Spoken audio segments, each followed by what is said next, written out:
어유 할만하다, 그죠? 예, 쉽습니다. 자, 이제 문제는 수익 방법이에요. 얘는, 얘는, 진짜 어려워요. 얘가 좀 어려워요. 얘는 어려워요. 그래서, 나중에 힘드시면, 그만 얘만 날리세요. 힘들면. 여기까지 날리면 안 되고, 얘만 날리세요. 힘들면. 그런데, 좀 반복하다 보면, 어렵다 그래도 할만하네. 의외로 이런 경우도 많이 있습니다. 그러니까, 일단, 요 방법이 가장 난해하다라고 보시면 되겠고요. 자, 원리는 먼저 보도록 할게요. 우리가 지금 공부할 게 뭐냐면은 수익 환원법이라는 거예요. 이게 왜 어려우냐 하면은 좀 난이도를 깊게 들어가잖아요. 우리가 여러분이 공부하니까 제일 어려운 게 투자도 어렵고 감정도 어렵잖아요. 좀 어렵게 들어가면은 투자 파트를 만난다? 어려운 거 둘이 만나는 거야. 그러니까 더 기분 나쁘지. 그래서 그런 거예요. 좀 난이도가 들어가잖아요. 그러면 우리 투자 파트에 나왔던 지문이나 개념을, 그래서 지금도 그래요. 지금도 이걸 설명할 때 투자 파트를 같이 좀 설명할 수밖에 없어요. 그러니까 돌고 돌아 그놈이 나오는 거라. 그게 나중에 스트레스를 나에게 주기도 한다라는 겁니다. 자, 일단 편하게 볼 건데 우리가 이 부동산이 얼마냐라고 가치를 평가할 거예요. 이 가치를 평가할 때 우리는 이걸 어떻게 계산하느냐? 순수익에서 요거의 환원율을 나누어서 계산해요. 요놈의 환원율, 즉 환원율을 계산해서 나누어서 이 부동산의 가치를 계산한다라는 겁니다. 그런데 선생님, 환원율은 무엇을 말합니까? 라고 말하는데 좀 말하기 좀 어렵긴 하지만 일단 환원율을 정확하게 정리를 한번 해놓고 시작을 할게요. 이거보다 요게 중요하거든요. 그럼 환원율은 어떻게 되느냐 하면은 얘는 이렇게 됩니다. 자본 수익률과 그리고 자본 회수율을 합한 거예요. 이 둘을 합한 걸 우리는 환원율이라고 합니다. 자, 따라할게요. 자본 수익률 플러스 자본 회수율. 다시 자본 수익률 플러스 자본 회수율. 이거는 꼭 외워야 되는 겁니다. 이건 반드시 외워야 되는데 여기에 좀 헷갈린다라는 거죠. 그리고 우리가 어려운 게 뭐냐? 선생님, 수익률은 환원율과 같은 겁니까? 다른 거예요. 수익률에다가 회수율을 더하면 환원율이 나와요. 그러니까 이게 어려운 개념이다라는 겁니다. 그래서 그냥 수익률과 환원율은 유사한 개념이 좀 달라 이렇게만 이해하시는 게 지금 효과적이에요. 이런 느낌으로 나왔는데 언뜻 한번 제가 이야기를 한 적이 있었습니다. 투자 파트 할 때 환원율은 수익률에서 회수율과의 차이를 말한다. 수익률은 환원율에서 회수율을 빼면 나온다. 이렇게 말한 적이 있었는데 그게 옛날에 한번 얼핏 들었기 때문에 기억이 잘 안 날 거예요. 또 중요한 것도 아니고 여하튼 환원율은 요 둘의 합으로 구성되는데 어려우면 그냥 수익률과 환원율은 비슷한 거다라고 생각해 버리시면 돼요. 똑같지는 않지만 비슷한 거인데 그럼 이게 어떻게 해서 이 식이 만들어졌나를 좀 보도록 할게요. 우리가 이 부동산이 10억짜리예요. 그런데 이 10억에서 여러분이 10억을 은행에 돈을 맡겼다 볼게요. 그러면 은행에 맡기는 이자율, 수익률이 예를 들어서 3%예요. 은행에 10억을 맡기면 3% 너무 많네. 20% 합시다. 2% 이자를 준대요. 그러면 여러분이 받게 되는 10억이 2% 계산하면 2천만 원이죠? 그럼 2천만 원만큼의 여러분의 이자, 즉 순수익이 나온다라는 거죠. 그럼 이때 우리가 얘를 모른다라고 가정할 때 얘를 모른다고 가정할 때 우리는 얘와 얘를 이렇게 나누어 주면 이 10억 투자 금액이 나오겠죠? 똑같은 이치예요. 즉 어디에서? 순수익에서 이자율, 순수익에서 수익률을 나누면 부동산의 가치가 나온다. 이렇게 해서 나온 거예요. 그래서 이걸 우리는 이렇게 표현합니다. 순수익을 환원해서 대상 부동산의 가격을 산정한다라고 말해요. 어디에서? 순수익을 뭐해서? 환원해서 대상 부동산의 가격을 산정한다. 그게 수익 환원법이에요. 순수익을 환원한다 이 말이죠. 그래서 대상 부동산의 가격을 산정한다. 그러니까 처음에 공부하시면 수익 어쩌고 헷갈리는데 공부가 좀 진행되면 이 둘이 안 헷갈려야 정상이다. 당연하겠죠. 왜? 수익을 환원하는 개념하고 수익을 분석하는 개념은 다른 거니까. 그래서 이 수익을 환원한다. 이거죠. 수익을 환원해서 이걸 계산한다. 이게 수익 환원법이다. 라고 이해하시면 됩니다. 그런데 우리 법조문이 이렇게 나옵니다. 순수익이나 미래 현금 흐름을 환원하거나 할인한다 이렇게 나와요. 그런데 순수익은 환원하는 것이고요. 미래연금은 할인하는 겁니다. 그게 우리 책 513쪽에 나와 있는 법 조문 내용입니다. 자, 감정평가 규칙상의 수익환원법을 보도록 할게요. 자, 가로 1번입니다. 수익환원법이란 대상 물건이 장래 산출을 갖고 기대되는 순수익이나 미래연금을, 요거죠? 순수익이나 미래연금을 환원하거나 할인하여 대상 부동산의 가액을 산정하는 방법을 말한다. 끝에 이 방법으로 구한 가액을 수익 가액이라 한다. 이거는 요걸 말하고 있는 거죠. 요걸 말하는 거 특별한 건 아닙니다. 계속 나오는 거니까. 결국 뭐냐? 순수익은 많은 거죠.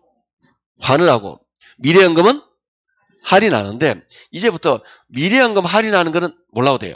왜? 우리 시험에 안 나와요. 난이도가 어렵기 때문에 화폐의 시간 가치를 계산해야 되기 때문에 이렇게 계산하면은 문제를 줄 수 없다라고 보시면 돼요. 그래서 우리는 이 부분 순수익을 환원해서 대상 부동산의 가격을 산정한다. 이게 우리가 공부할 내용이에요. 이것만 배우시면 오늘 수업은 끝. 이렇게 됩니다. 자, 그러면 좀 세부적으로 좀 배우게 될 건데요. 한 바닥 넘겨볼게요. 세부적으로 배우면 세부적으로 배운다라는 것은 뭐냐? 결국은 순수익은 어떻게 구하느냐? 환원을 어떻게 구하느냐? 나누면 답이 되겠네. 그게 답이에요. 그러니까 세부적인 내용이라는 것은 결국은 순수익은 뭐고 환원율은 뭔지를 배워나가시면 됩니다. 자, 넘겨서 514쪽에 봅니다. 자, 맨 밑에 봅니다. 가로 1번에 동그라미 1번 밑줄입니다. 순수익이란 부동산이 산출하는 총수익에서 그에 필요한 총비용을 공제한 금액을 말한다. 이게 결국 뭘 말하느냐 하면은 순영업 소득을 말하는 거예요. 총소득에서 영업경비를 빼면 순영업 소득이 나오겠죠? 그거 말하는 거예요. 결국은 그래서 원래 순수익의 개념은 이게 아니에요. 원래 순수익은 자, 우리가 수익 방식이잖아요. 이 순수익은 내가 원룸을 가지고 있으면 장래 이 부동산으로부터 발생할 임대소득을 말하는 거예요. 그런데 장래 임대소득을 계산하려면 어쩔 수 없이 과거를 가지고 계산할 수밖에 없어요. 이론적으로는 미래소득을 계산해야 돼요. 수익 방식은 미래를 현재로 환원해서 계산하는 방법인데 미래소득을 어떻게 알겠냐고. 이거는 이 미래수익은 이렇게 계산한단 말이에요. 작년에 임대료 1억이 들어왔어. 재작년에 1억 200만 원이 들어왔어. 그럼 평균 1억쯤 들어오고 있겠죠?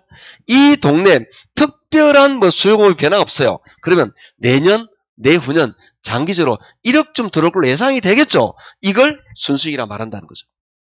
근데 사실은 이론적으로 그렇게 되는데 계산 문제는 뭐냐? 과거로 계산한다 이런 이야기죠. 그래서 그냥 순영업 소득으로 계산한다라고 이해하시면 됩니다. 이론적으로는 미래입니다. 그런데 현실적으로 그렇게 나타나지 않는다는 뜻으로 이해하시면 됩니다. 그래서 그냥 쉽게 순수익은 뭐로 계산한다? 순영업 소득으로 계산한다. 끝이에요. 이걸로 계산하시면 됩니다. 자, 이제 환원율이 문제가 되는데 오른쪽에 볼게요. 환원율이 설명이 막 나와 있는데 이 설명이 너무 복잡하고 짜증나요. 그래서 넘어가시고 자, 우리는 516쪽에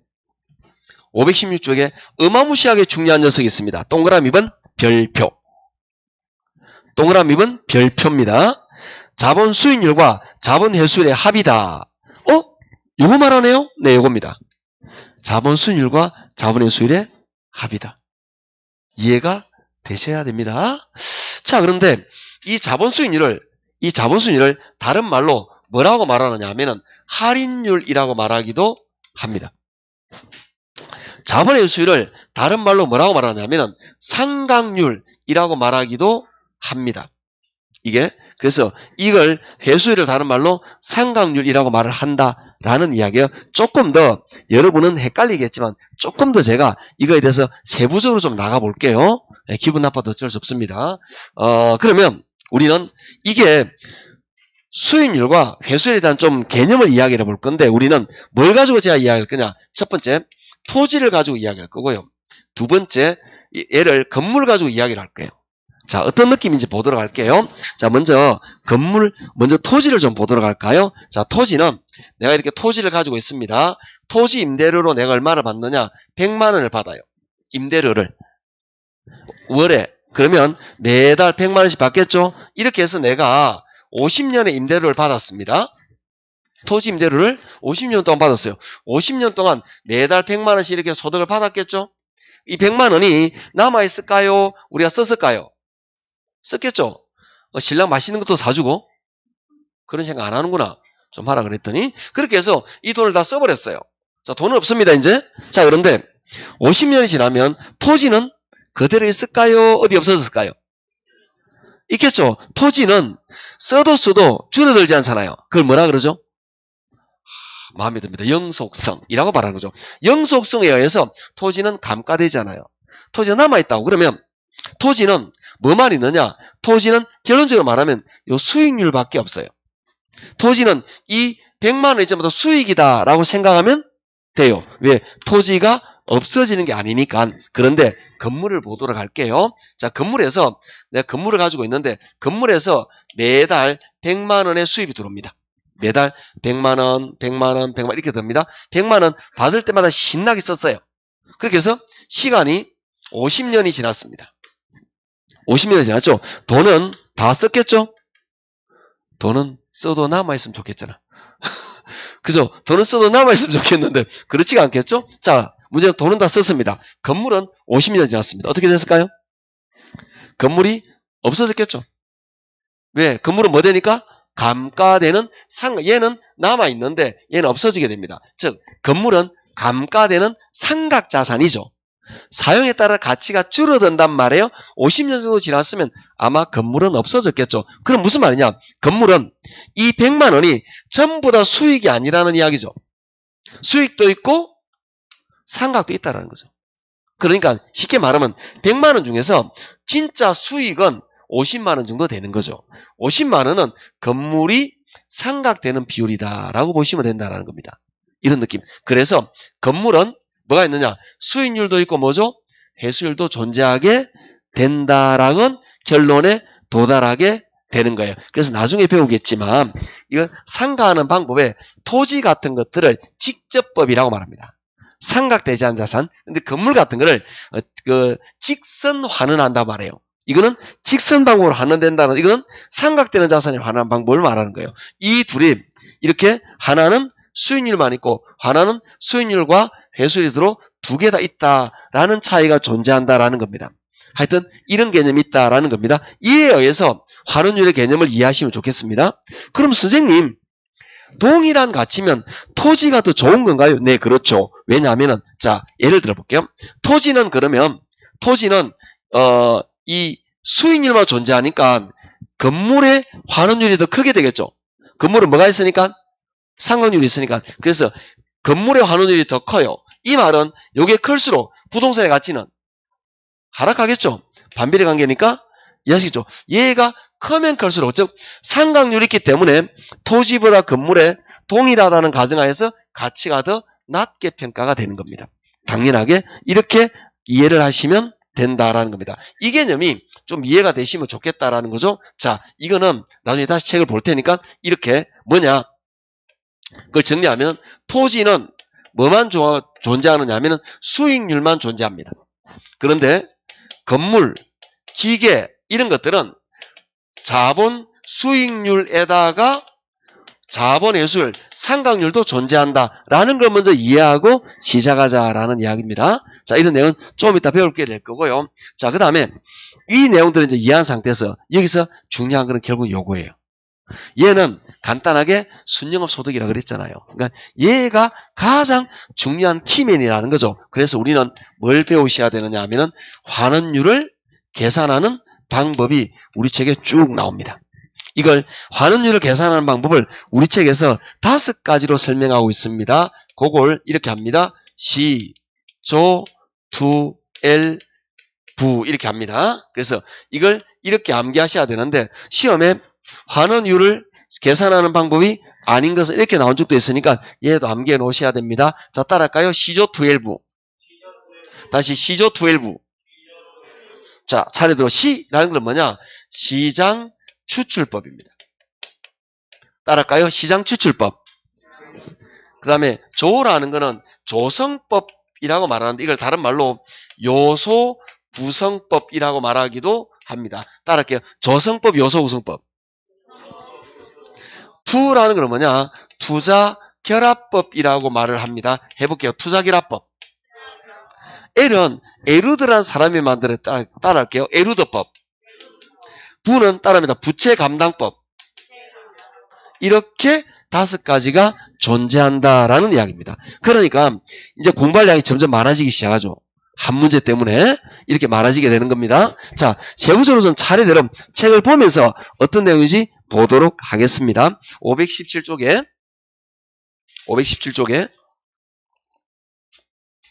자, 가로 3번입니다. 자본 환원율의 결정 방법 봤죠? 자, 밑줄 것이고 1번입니다. 시장 추출법 밑줄. 자, 요걸 말하는 겁니다. 요거 두 번째 줄 중앙부도 밑줄입니다. 시장으로부터 자본 환원을 직접 추출하는 방법으로 대상 부동산과 최근의 유사한 최근의 매매 사례로부터 이 비율을 찾아내는 것이다. 구체적인 사례는 말 안 하겠어요. 너무 복잡해지니까. 자, 무슨 말이냐? 우리 부동산 비슷한 게 얼마 전에 매매가 됐어요. 이 매매된 사례에서 이 환원율을 찾아내요. 그 환원율을 우리 부동산에 적용한다 이 뜻입니다. 이걸 시장에서 뽑았었다. 그래서 시장 추출법이라고 말을 합니다. 자, 두 번째 거 2번 조성법이라는 방법인데요. 조성법은 뭐냐? 기억의 밑줄입니다. 대상 부동산에 관한 위험을 여러 가지 요소로 분해하고 개별적인 위험에 따라 할증률을 더해감으로써 환원율을 구한다. 이렇게 나와 있는데 자, 밑에 공식의 밑줄. 공식이 뭐라 나오는? 이렇게 나와요.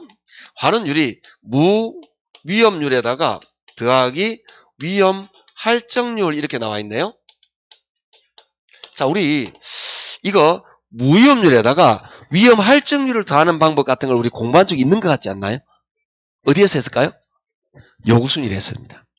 요구순위입니까? 네. 요구순위의 형태로 계산되는 건데 요구순위는 아닙니다. 자, 무슨 말이냐면은 이거는 환원율을 계산할 때 평가사가 무위험률, 즉 은행에 맡기는 수준의 금리가 만약 1.2%다. 1.2%에다가 평가사가 볼 때 위험한 요소가 있어요. 여기가 임대차가 잘 안 될 위험이 있다. 그 위험이 얼마? 대출이 많네? 그러면 이자 부담이 많네. 위험이 얼마? 이렇게 위험이 많으면 점점 더해갑니다. 자, 그러면 위험이 많을수록 점점 환원율이 어떻게 될까요? 커지게 되겠죠? 그럼 가치는 점점 줄어드는 이런 방법으로 계산하는 방법을 우리는 조성법이라고 말합니다. 즉 평가사가 위험에 대해서 인지를 하고 그 위험을 가산함으로써 환원율을 구하는 방법이다. 가산하기도 하고 빼기도 하면서 그러면서 환원율을 구하는 방법이다 라고 보시면 됩니다. 그래서 공식은 무위험률 플러스 위험 할증률이다 이렇게 나오는데 밑에 볼 필요는 없지만 자, 평가사가 볼 때 위험을 더하고 빼나감으로써 환원율을 결정하니까 평가사의 주관이 너무 개입이 되겠죠. 그래서 문제점은 그런 말이 나와요. 밑줄 걸 필요는 없는데 니은의 중간에 봅니다. 중간에 평가사의 주관적 개입 어쩌고 이런 말이 나와요. 이 참고적으로 보시면 됩니다. 넘어가시고 자, 이제 우리가 줄여야 될 게 투자결합법입니다. 이 투자결합법은 다시 두 가지로 나누어 내게 됩니다. 이게 뭐냐? 물리적 투자결합법이라는 게 있고요. 그리고 금융적 투자결합 이렇게 둘로 나누어 내게 됩니다. 물리적 투자결합법과 그리고 금융적 투자결합법으로 나누게 되는데 자, 그러면 하나씩 보도록 할 건데요. 518쪽에 볼게요. 자, 니은에 봅니다. 물리적 투자결합법 보셨나요? 자, 거기에 동그라미 A에 밑줄 긋습니다. 물리적 투자결합법은 소득을 창출하는 능력이 토지와 건물이 다르며 순영업 소득으로 토지 소득과 건물 소득이 분리될 수 있다는 가정에서 출발했다. 자, 좀 어려운 것 같은데 밑에 공식 보면 더 기분 나쁩니다. 공식 볼게요. 자, 거기는 뭐라고 보느냐? 토지 비율 있죠? 거기 토 동그라미. 그 다음에 토지 환원율 있죠? 토 동그라미. 그 다음에 건물 비율 있죠? 건 동그라미. 건물 환원율 건 동그라미. 자, 그럼 뭐죠? 토, 건. 따라합니다. 토, 건. 다시 토, 건. 이게 환원율 계산하는 방법입니다. 무슨 말인가 모르겠습니다. 자, 토지 환원율이 예를 들어서 5%예요. 건물 환원율이 예를 들어 10%입니다. 선생님, 환원율이 왜 다른데요? 토지와 건물은 이래서 달라요. 이래서. 이래서 토지와 건물의 환원율이 다릅니다. 토지는 자원 수익률만 있는데 건물은 자원 수익률과 회수율이 있어요. 일반적으로 건물의 환원율이 더 커요. 그러면 이 부동산은 종합 환원율로 계산해야 돼요. 종합 환원율. 그래서 이 둘 토지 환원율 5%와 건물 환원율 10%를 평균을 내야 돼요. 그런데 둘 더해서 2 나누면 산술 평균이에요. 우리 교재에 나오는 개론에 나오는 모든 평균은 가중 평균이죠. 그래서 예를 들어서 토지와 건물이 비율이 얘가 70%, 얘가 30%예요. 그럼 이건 7대3으로 비례 배분해야 되겠죠. 곱하기 100분의 70, 이거 곱하기 100분의 30. 이렇게 해야 가중 평균이 되지 않을까요? 그게 토토건건이에요. 쉽게 말해서 토지 환원율과 건물 환원율이 달라. 이걸 가중 평균하는 식, 그게 토토건건이다. 이렇게 보시면 됩니다. 좀 이따 계산 문제 한번 풀어볼게요. 예. 자, 그 다음에 금융적 투자계략법 봅니다. 그건 뭐냐면은 오른쪽이 D것입니다. 자, 밑줄입니다. A. 금융적 투자계략법은 부동산의 순영업 소득은 지분소득과 저당소득으로 분리될 수 있으며 지분투자자의 용수율과 저당투자자의 용수율은 서로 다르다는 데서 착안했다. 이를 가중평균에서 구한다. 이렇게 밑줄 꺼치고 환율을 봅니다. 지분배당률 G 동그라미, 지분환원율 G 동그라미, 대부비율 위에다가 저당비율이라고 좀 적어주세요. 그리고 저 동그라미, 그 다음에 저당상수 저 동그라미. 그러면 뭐가 되느냐? 얘는 G, 저 이렇게 돼요. 따라합니다. G, 저 이렇게 되는 건데요. 이건 또 무슨 말이냐? 이 뒤에 있는 G라는 거는 지분 투자자의 요구 수익률은 지분 배당률입니다. 지분 수익률이겠죠? 뒤에 있는 저는 뭐냐? 저당 투자자의 요구 수익률은 저당 수익률인 저당 상수입니다. 즉 지분 투자자의 요구 수익률과 저당 투자자의 요구 수익이 달라요. 자, 따라합니다. 지분 배당률, 저당 상수. 지분 투자자의 요구 수익률은 지분 배당률이고요. 저당 투자자의 수익률은 저당 상수가 되는 거예요. 내가 은행에 갚는 게 은행 입장에서 받는 거다 이 말이죠. 그래서 이 둘이 달라요. 이 둘을 가중평균합니다. 그냥 반반하는 게 아니고 지분 비율과 저당 비율로 나눠야 되겠죠? 그래서 지분 비율, 저당 비율을 곱해서 만든 식이 요거예요. 그게 지지저저다라는 건데, 선생님 이거 저당 비율인데 대부 비율 같은 건가요? 자, 따라합니다. 대부 비율, 융자 비율, 저당 비율, LTV 다 같은 것들입니다. 그래서 이 저당 비율은 뭘 말하냐? LTV를 말하는 겁니다. 대부 비율 같은 말이에요. 이렇게 계산되었다라는 겁니다. 자, 그 다음에 동그라미 4번입니다. 에루드법, 저당지분 환원법 밑줄. 에루드법은 에루드라는 사람이 만들어냈다 그래요. 기억의 밑줄입니다. 에루드가 개발한 이 방법은 앞에 설명한 투자계략법을 대폭적으로 개량한 것이며 에루드의 저당지분 환원법에서도 저당가치와 지분가치를 합산하여 가치를 구하고 있다. 참고적으로 밑줄 그어 넘어가시면 됩니다. 이거 너무 깊이 공부하지 말고, 이게 이론 문제로 시험에 한번 나온 적이 있어요. 계산 문제는 나올 수가 없습니다. 너무 어려워서. 그래서 이건 그렇다고 넘어가면 됩니다. 자, 밑에 부채감단법 밑줄 것이고, 오른쪽에 적어놓은 게 부채감단법을 만드는 게 개텔이에요. 개틀 아닙니다. 또 개틀이라고 말하는 사람이 있더라고. 개텔. 예. 개텔 맞네. 개틀 맞네, 개틀. 예, 개틀법입니다. 자, 기억입니다. 1975년 개텔은 투자계략법이나 에루드법이 지나치게 지분 투자자 입장이라고 있다. 그래서 부채감담을 이용해서 환원율을 구한다라고 돼 있죠? 자, 밑에 공식 봅니다. 부채감당률 부 동그라미. 대부 비율에다가 적으세요. 저당 비율이라고. 그리고 저 동그라미. 그리고 저당상수 저 동그라미. 자, 그러면 얘는 어떤 공식이 되느냐? 부채감당법은 부, 저 이렇게 돼요. 이때 여기에 저저와 여기에 저저는 같은 겁니다. 저당상수, 저당비율. 여기도 그러면 대부비율, 저당비율, LTV를 말하는 거예요. 자, 그래서 나중에 계산 문제를 풀다 보면은 이건지 어떤 걸 적용할 때 헷갈릴 때가 있습니다. 지문을 보면 여기에서는 부채 감당률이 있으면 요거, 지분 비율이 있으면 요거. 이해하시겠죠? 그렇게 문제를 찾아갈 수밖에 없습니다. 자, 이건 오늘 다루지는 않을 거고요. 좀 문제 익숙해지는 5, 6월 달에 다루도록 할게요. 이렇게 해서 환원율을 구할 수가 있다. 이게 전부 다 환원율을 구하는 방법들이에요. 점점 안 좋아지는 분위기구나. 하여튼 뭐 그냥 이런 방법 있다 생각하시고 자, 넘어가 볼게요. 대신 오늘 빨리 맞춰 넣을 테니까 요만 좀 집중하시기를. 안 되면 꼬아야지. 520쪽입니다. 520쪽에 자, 넘어가시면 어떤 게 나오느냐 하면은 이게 환원하는 방법에서 많은 환원 방법이 있습니다. 그런데 여기서 뭐 상황이 굉장히 많은 방법인데 딱 두 가지만 우리 볼 거예요. 뭐냐? 자, 거기 520쪽 가로 2번에 직접법 보세요. 자, 밑줄 토지와 같은 비상각 자산 밑줄. 자, 무슨 말이냐면 토지와 같은 이런 비상각 자산은 뭐냐? 직접법으로 환원한다라는 이야기예요. 뭐 수익률만 있으니까. 즉 수익률과 순수익을 나누면 가치가 바로 나온다 이 말이죠. 토지 같은 경우는 이렇게 계산한다 이런 이야기입니다. 자, 그런데 오른쪽에 볼게요.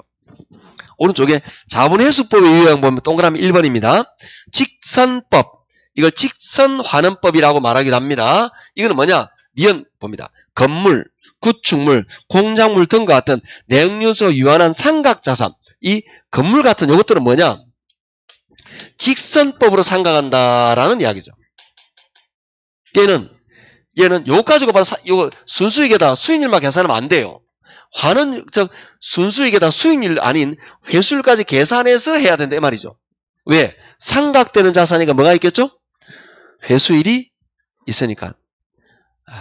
좀 어렵다 그죠? 몰라도 돼. 시험에 잘 안 나와. 자세한 수업이 가면 하는 것 뿐이에요. 아시겠죠? 자세한 한 뿐이다 라고 보시면 됩니다. 자, 이제 이 뒤로 있는 이 뒤로 수익 방법에 굉장히 많은 내용인데 째버리세요 그냥. 농담이고 보지 말라는 이야기입니다. 나와도 요거 이후로는 이거보다 더 난이도가 있어요. 그래서 설명해도 이해가 안 돼요. 그리고 나오지도 않아요. 자, 우리는 프린트물의 문제를 하나 풀 겁니다. 자, 이 하나 문제를 풀 건데 이 프린트물의 문제를 통해서 이 문제가 좀 제가 문제를 어렵게 냈어요. 제가 이 문제를 어렵게 냈습니다. 그러면 여러분이 힘들으라고 어렵게 낸 게 아니에요. 제가 그렇게 그런 건 아니잖아요. 그래서 이걸 왜 어렵게 냈느냐 하면은 여러분이 이 환원율에 대한 개념을 이해하라고 어렵게 낸 거예요. 시험에는 이렇게 잘 안 나옵니다. 근데 그렇게 제가 어려운 문제를 낸 이유가 특강이나 아니면 특강이나 아니면 이 기본 수업할 때 이렇게 잘 말을 안 해요. 그러니까 예를 들어서 계산 문제 할 땐 줄여버려요. 이렇게 복잡하게 안 한다고. 근데 지금 복잡하게 하는 이유는 뭐냐?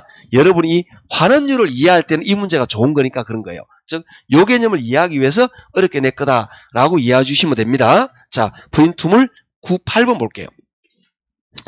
자, 8번입니다. 다음 자료를 이용하여 수익환원법에 의한 평가한 대상부동산의 가치를 구하라 이렇게 나와 있죠. 요거네 요거죠. 그러니까 순수익에서 환원율 나오면 이거 나오겠죠. 끝. 그래서 이 문제 결론은 뭐냐? 아주 간단합니다. 순수익에서 결국은 환원율을 나누면 이 부동산의 가치가 나온다 이런 거죠. 요거. 그러면 동그라미 1번, 2번을 볼게요. 1번 유효 총소득이 4,600만 원 있습니다. 니은에 영업경비가 600만 원 있습니다. 이 둘을 보면 무언가 떠올라야 되는데 뭐가 떠올릴까요? 그래. 구체적으로 뭐가 떠올라야 되죠? 빼면 뭐가 나오죠? 그 순영업 소득이죠. 예. 묶어가지고 오른쪽에 적으세요. 뭐라고요? 순영업 소득. 이거 둘을 보면서 순영업 소득이 떠오르지 않으면 답이 없습니다. 당연히 떠올라야 되겠죠? 왜냐하면 유효조소대에다가 영업경비를 빼면 순영업 소득이 나오게 되어 있습니다. 이건 우리가 예전에 배웠던 가유순전 후 공영부소에서 마르고 닳도록 한 겁니다. 이거 모르면 나도 모르겠습니다. 농담이고 우리 다 알고 있는 것들이에요. 그래서 순영업 소득이 얼마죠? 자, 그러면 요거죠. 요게 얼마냐? 요게 4천만 원이다 이 말이잖아요. 그죠? 그럼 우리가 구해야 되는 거는 이 부동산의 가치를 구할 건데 요 놈은 딱 구해버렸네? 이제 뭐만 구하면 될까요? 그렇지. 야가 문제야, 야가. 순수익은 이렇게 나와요, 문제가. 이렇게 나옵니다, 그냥. 아니면 좀 계산하게 만들어줘요. 일반적으로 시험 치러 가게 되면 이 간단하게 이런 형태로 계산하게 만들어 준다라는 겁니다. 문제는 요 녀석이에요. 그래서 요것 때문에 이 문제를 넣었다 생각하시면 되는데 하나하나 해볼게요. 먼저 환원율 구할 때 우리는 토지의 환원율을 구해야 됩니다. 그리고 건물의 환원율을 구해야 됩니다. 그 다음에 이 둘을 종합하는 종합 환원율을 구하게 될 겁니다. 자, 종합 환원율을 보면 사실은 여러분은 뭔가 떠올라야 됩니다. 우리 투자파트에서 종합 자본 환원율 기억납니까? 우리 옛날에 우리 투자파트에서 종합 자본 환원율이랑 있었단 말이에요. 그게 요거예요. 그거 순소득 성사와 연결되는 거였죠. 그리고 순수익에서 그걸 나누는 거라. 요게 요거라는 이야기죠. 요 종합자본 환원율 얘기 넣으면은 그건 순수익하고 연결되는 거거든요. 그럼 나오는 거 답이 나오는 거라. 이렇게 된다라고 보시면 됩니다. 괜히 말하는 느낌이 들긴 합니다. 자, 이제 세부적으로 볼 건데 토지 환원율은 아주 간단하죠. 아까 토지 환원율은 뭐만 있다 그랬죠? 자본 수익률만. 자, 표를 볼게요. 미험해 봅니다. 자본시장 수익률이 몇 프로죠? 5%. 그러면 토지 환원율은 5% 끝. 끝난 거예요. 왜? 수익률만 있으니까. 자, 건물 환원율을 할 겁니다. 건물은 수익률과 상각, 회수율이 있죠? 수익률은 5% 똑같잖아요. 5% 더하기 여기다가 뭘 해야 되느냐? 회수를 해야 돼요. 자, 적어드릴게요. 5%가 뭐냐? 자본 수익률이었던 거예요. 뒤에 동그라미 요게 뭐냐? 자본 회수율, 즉 상각률이다라는 이야기죠. 요게 회수율이다. 자본 회수율이라는 거죠. 요놈만 계산하면은 여러분 쉽게 계산할 수 있겠죠? 자, 그런데 요놈 계산이 조금 복잡해요. 많이는 아니고요. 요놈을 회수율을 계산하는 공식이 뭐냐? n분의 1이에요. 응? n분의 모르겠네? n은 뭐냐? 내역연수를 말합니다. 자, 문제 볼게요. 그게 리얼해 봅니다. 내역연수가 몇 년이죠? 20년입니다. 이게 뭐냐? 20분의 1 이렇게 된다는 거죠. 20분의 1. 그러면 요거 나누면 0.05가 나오겠죠? 요거는 몇 프로냐? 5%다. 이런 이야기입니다. 자, 선생님 뭔 말인지 잘 모르겠는데요. 회수율 상각률은 뭐냐면은 이 건물이 20년 동안 존재해요. 20년 동안 100%를 다 상각해야 돼요. 그러면 이게 100%를 몇 년 동안 해? 20년. 100%를 20년 나누면 5% 나오겠죠? 그래서 매년 5%, 5% 이렇게 몇 년? 매년? 20년 상각하면 100% 다 상각이 되겠죠? 그거 말하는 거예요. 자, 그러면 다른 걸 한번 해볼게요. 만약에 여러분 시험 치러 왔는데 내역연수가 50년이래요. 그럼 어떻게 하느냐? 50분의 1 하면 되겠죠? 100에서 50을 나눠요. 몇 프로죠? 2%네. 이 말은 뭐냐? 50년 동안 2% 하면 전부 다 상각이 되겠죠? 그렇게 된다는 겁니다. 하나만 더 해볼까요? 25년이 나왔어요. 그럼 몇 프로죠? 4% 끝. 아, 간단하네. 곱해서 100이 나오는 거.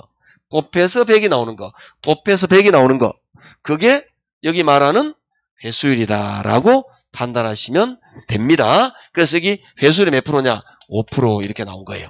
자, 이제 봅시다. 토지 환원율은 5%인데요. 건물 환원율이 몇 프로가 되느냐? 10%가 되죠? 자, 이렇게 토지 환원율은 5%고요. 건물 환원율은 10%까지 나왔습니다. 자, 이제 5%와 10%를 가중 평균할 거예요. 어떻게?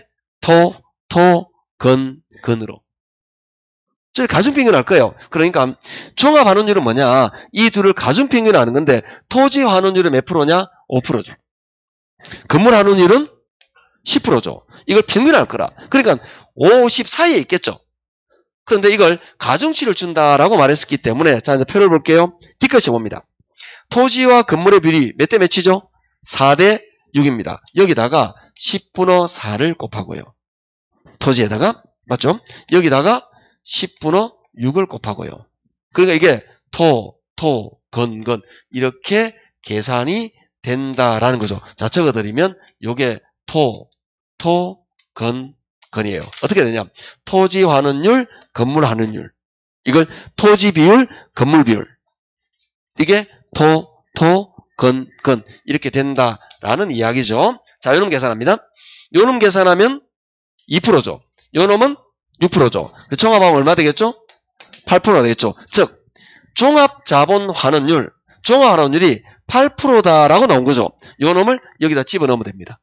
8% 뭐죠? 0.08을 넣으시면 돼요. 자, 환원율 계산이 어렵다는 걸 제가 이해했습니다. 알고 있습니다. 이 개념을 이해시키기 위해서 제가 복잡한 계산 문제를 넣었다라고 말인 거예요. 본 시험 이렇게 나오면 좀 어려운 거예요. 자, 먼저 그러면 4천만 원에다가 환원율 0.08을 나눕니다. 그럼 얼마 나오죠? 5. 이 문제의 답은 5억입니다. 그래서 답은 4번 이렇게 되는 거예요. 좀 어렵다 그죠? 예, 이런 마음 이해한다 그랬죠 제가. 그러니까 다시 한번 말하면은 시험은 이렇게 잘 안 나와요. 어떻게 나오느냐? 이걸 주고 그냥 환원율이 8% 이렇게 줍니다. 나누면 답이 나오는 사례의 문제가 더 많아요. 그런데 왜 쌤 어렵게 했어요? 우리 나쁘게 그게 아니라 그랬죠. 지금 기초반에서 우리는 제가 여기서 가장 중요하게 강조했던 건 수익 방식에는 환원율이었어요. 환원율의 개념인데 환원율이 요런 개념, 즉 말해서 요 개념이 환원율의 가장 중요한 부분인데 요걸 정확하게 설명한 계산 문제가 요거다라는 거죠. 그래서 어쩔 수 없이 요 문제를 한 번쯤은 이야기해야 되니까 지금 이야기하는 것 뿐이에요. 근데 특강하거나 아니면 하면은 이런 계산 문제를 제가 잘 안 해요. 근데 간단하게 뭐 예를 들어서 수수익 얼마다, 환율 얼마다, 그럼 얼마다 이렇게 계산 형태를 많이 한다라고 이해하시면 됩니다. 자, 이렇게 하면은 오늘 우리 진도 나갈 부분을 끝나는 거예요. 뒤에 부분이라든지 이거는 이 다음 순환에 할 거예요. 그래서 가급적 오늘은 3방식에 대한 계산에 익숙해지면 좋겠다. 그렇게 해서 이쪽에 많이 치우쳐서 앞에도 하긴 했지만 이쪽에 많이 치우쳐서 천천히 계산을 다룬 건데 이 내용은 우리 좀 이따 내일 또 특강하면 딱 이 내용이에요. 다시 이 내용인데 좀 단순하게 빨리빨리 진도를 나가겠죠. 대신에 주의한 부분만 짚어가지고 지금 기초반이니까 전체적으로 이렇게 쭉 배경을 설명하는 그런 내용이었다고 생각하시면 됩니다. 이렇게 해서 우리는 이 교재를 끝을 내고요. 다음 주부터 안 오는 거 아니죠? 곤란합니다. 꼭 그런 사람 있어요. 자, 다음 주부터는 이제 요약집까지 갈 거예요. 그래서 지금까지가 굉장히 그 기초적인 배경을 설명하는 거였다면 그래서 이제 우리 5, 6월 달부터는 실제적으로 줄여가지고 실제적으로 이거는 뭐 그러면서 가급적이면 이제 문제도 좀 같이 다룰 수 있게 그렇게 해서 문제 좀 다루는 그런 형태를 할 건데 문제 뭐 기출 문제를 좀 푼다라고 이야기를 하더란 말이죠. 그죠? 기출 문제는 그 가지고 계시는 분도 있고 안 가지고 계시는 분도 있고 좀 그래요. 그래서 막연하게 그러니까 마지막에 예를 들어서 수업 있으면 한 1시 반까지 이론 정리하고 뒤에 한 20분 정도 기출 문제를 풀 거예요. 어쩔 수 없습니다. 근데 물론 뭐 중간중간 하면 딱 좋겠는데 효과적인 거는 이거 설명하고 문제 풀 이게 제일 좋아요. 그런데 기출 문제를 또 있는 분 있고 없는 분 있고 예를 들어서 나는 재수생인데 작년 기출 문제 그거 할 거야. 또 그런 분 있잖아.